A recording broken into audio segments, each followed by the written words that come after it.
అసలు ముఖ్యమంత్రి అని చెప్పడానికి నాకే సిగ్గు అనిపిస్తుంది ఒక లెక్కని చెప్పాలంటే.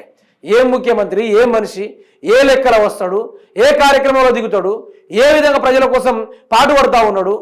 నిన్నటికి మొన్న విద్యార్థులందరూ ఆ యొక్క సెంట్రల్ లైబ్రరీ నుంచి అశోక్ నగర్ చౌరస్తా వరకు వాళ్ళు ధర్నా చేసుకుంటున్నారు శాంతియుతంగా.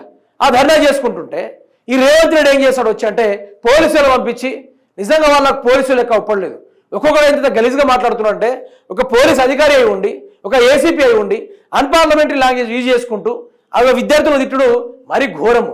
రేవంత్ రెడ్డి అశోక్ నగర్ విద్యార్థులకు ఆ యొక్క నిరుద్యోగులకు సమాధానం చెప్పాల్సింది పోయి రేవంత్ రెడ్డి ఏం చేస్తున్నాడు, అదేదో సినిమా థియేటర్ ఓపెనింగ్ అని, లేకుంటే ఏదో ఇండస్ట్రీ ఓపెనింగ్ అని దానికోసం పోతున్నాడు. ఎందుకంటే వాళ్ళు డబ్బులు ఇస్తారు కాబట్టి, నిరుద్యోగులు డబ్బులు ఇవ్వరు కాబట్టి.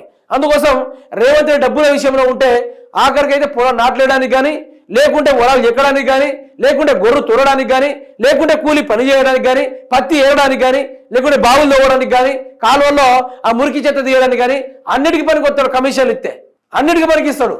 అవసరమైతే మీకు ఇన్ని కమిషన్ ఇస్తాడు సార్. సినిమా థియేటర్లో ఉన్న చెత్త అంతా ఊడు ఏంటంటే ఒక్క 10 సెకండ్లోనే మొత్తం ఊడ్చి పడేస్తాడు. అటువంటి కమిట్మెంట్ ఉన్న మైండ్ అవుతుంది, ప్రజల పక్షాన కమిట్మెంట్ మైండ్ కాదు. సో కాళేశ్వరం కూలలేదు, కూలిందన్న గాడిదలకు మాత్రము ఇదే సమాధానము.